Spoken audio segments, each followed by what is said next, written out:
Bonjour à toutes, aujourd'hui je suis là pour vous parler fond de teint et je vais vous montrer justement mon top 5 des fonds de teint que je préfère. J'en ai utilisé beaucoup des fonds de teint, là j'en ai pas que 5 effectivement dans mon armoire, j'en ai beaucoup plus, j'en ai avoir une vingtaine parce que c'est des produits que j'adore tester mais ce sont des produits qui sont quand même plutôt onéreux, on peut bien le dire. J'en ai testé beaucoup et il y en a 5 effectivement qui reviennent, alors il faut savoir que pour moi, chacun ses goûts effectivement de nouveau, mais pour moi le style de fond de teint que j'aime en fait ce sont les fonds de teint qui sont couvrants, qui restent mat, qui sont très longue tenue et qui ont tendance à être un petit peu perfecteurs de peau, un petit peu flouteurs, etc. C'est le genre de fond de teint que j'adore, donc pour ça je vous ai classé effectivement 5 fonds de teint par ordre de préférence, mon chouchou étant forcément le premier. Le 5e n'est pas forcément celui que je déteste le plus, c'est le 5e justement de mes préférés. Donc on va commencer tout de suite avec un fond de teint que j'ai racheté il n'y a pas longtemps et c'est vrai qu'il est mon préféré depuis très longtemps. Vous l'avez déjà vu au tout début de mes vidéos, donc c'est le Matte Velvet de chez Make Up For Ever. Donc moi j'ai la teinte numéro 25. J'ai le numéro 25, on est justement sur un fond de teint qui est water resistant, donc qui résiste à l'eau, il n'y a pas d'huile ajoutée à l'intérieur et il est totalement couvrant. C'est un fond de teint que j'adore pour ce côté-ci, il est très couvrant, il est très mat, très longue tenue, c'est vrai qu'on en a besoin de très peu pour le coup. Celui-ci donc c'est un format 200 ml, j'avais acheté sur vente privée quand il y avait des ventes Make Up For Ever. Ça valait vachement le coup parce que le 30 ml est à 42 € je crois et que celui-ci le 200 ml j'ai payé que 36 € donc ça valait vachement le coup. La prochaine fois qu'il y a encore une vente Make Up For Ever je reprends deux direct, hein, je fais du stock. Mais voilà, ça fait maintenant 7-8 mois que je l'ai, enfin on voit même pas la fin quoi, enfin c'est un truc de dingue. C'est un fond de teint que j'adore, il restera numéro 1 depuis que je l'ai testé ce fond de teint, il m'obsède, je le rachète à chaque fois, je l'adore. Et c'est vrai qu'il se dispute la marche avec celui-ci, avec le All Nighter de chez Urban Decay que vous avez vu aussi énormément. Moi j'ai la teinte numéro 3, on est sur un fond de teint qui est facile à appliquer parce que pour le coup il est très mat, il est très épais mais il est très fluide en même temps. Il se travaille plutôt bien, il est très mat, il va avoir tendance effectivement à avoir un côté lumineux si on ne le poudre pas. Et je l'aime beaucoup parce que je trouve qu'il est très longue tenue. De nouveau vous n'avez pas d'huile ajoutée à l'intérieur et il me semble qu'il est water résistant aussi. Oui, waterproof. De nouveau, donc effectivement c'est deux fonds de teint que j'adore, honnêtement hein, si je pouvais mettre les deux sur la même place je les mettrais, mais c'est vrai que celui-ci je l'ai racheté beaucoup plus que celui-ci, donc c'est un signe.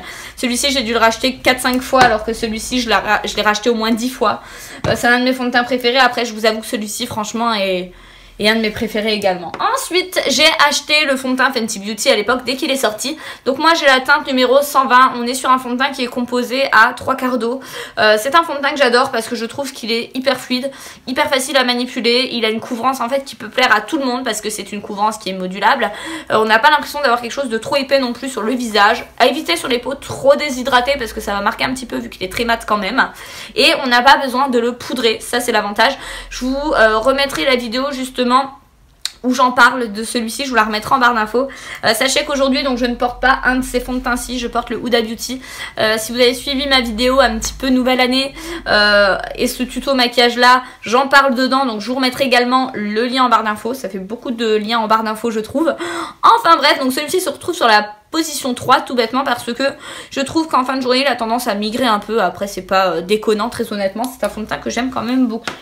Ensuite, alors là pareil, je sais pas trop où mettre ces deux-là. Pour moi les deux sont excellents, c'est deux fonds de teint que j'adore malgré que ce ne soit pas les mêmes formats. Donc je vais vous montrer d'abord le MAC. Donc c'est le Studio Fix de chez MAC, on est sur la teinte NW20. J'avais jamais essayé la gamme Studio Fix de chez MAC et pour le coup ils me l'ont envoyé et c'est avec grand plaisir que j'ai pu tester cette marque. MAC, vous savez que j'ai de nombreux rouges à lèvres de chez eux, j'adore leurs produits pour les sourcils etc. Et j'aime bien aussi leurs produits justement pour les yeux en gamme Mineralize, j'adore cette marque.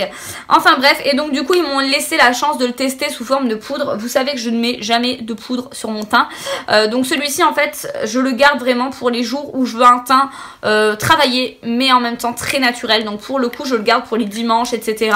Ce qui est pratique c'est que vous avez la petite éponge en fait à l'intérieur et je l'ai utilisé, je le porte aujourd'hui en fait, je l'ai utilisé pour mon fond de teint Huda Beauty. Donc pour pour le fixer et le matifier. On est sur une poudre qui restera très longue tenue, très mat de nouveau, et qui peut s'utiliser seule ou en poudre de finition. Si vous voulez l'utiliser seule pour une couvrance optimum, vous utilisez l'éponge. Si vraiment c'est de la finition, un pinceau très, comment dire, très dufteux et avec justement des gestes rotatifs pour vraiment en appliquer très peu, mais que ça fixe et que ça matifie assez.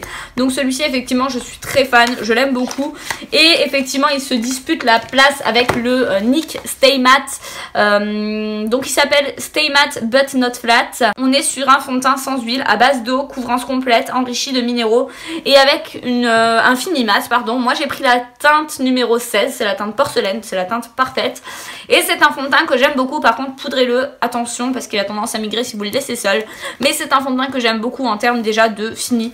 Il est très couvrant, très mat, pareil effectivement, ça va pas déshydrater la peau, et ça c'est ce que je recommande vivement chez les personnes qui ont une peau qui est mixte à ce niveau-ci et déshydratée à ce niveau-ci. C'est un fond de teint qui est très bien, qui coûte peu cher, je crois que je l'ai payé 7 balles, moins de 7 €, donc très bien. Et franchement pour le prix il fait un taf de fou quoi. Franchement si vous avez un NYX près de chez vous et si vous souhaitiez commander, allez-y, parce que franchement c'est un fond de teint qui vaut vachement le coup. Pour 7 €, c'est un fond de teint qui est génial. Donc voilà, j'étais vraiment pas déçue, je me suis dit bon, à 7 € on verra, je vais tester et tout. Et pour qu'il soit dans mes favoris, c'est qu'il est vraiment très bien. Donc voilà, j'ai fait le tour déjà de mes fonds de teint, de mes favoris fonds de teint. On se retrouve bientôt aussi pour une vidéo produit fini, parce que bah là j'en ai pas mal de nouveaux. En tout cas, je vous fais de gros bisous et je vous dis à la prochaine. Bye!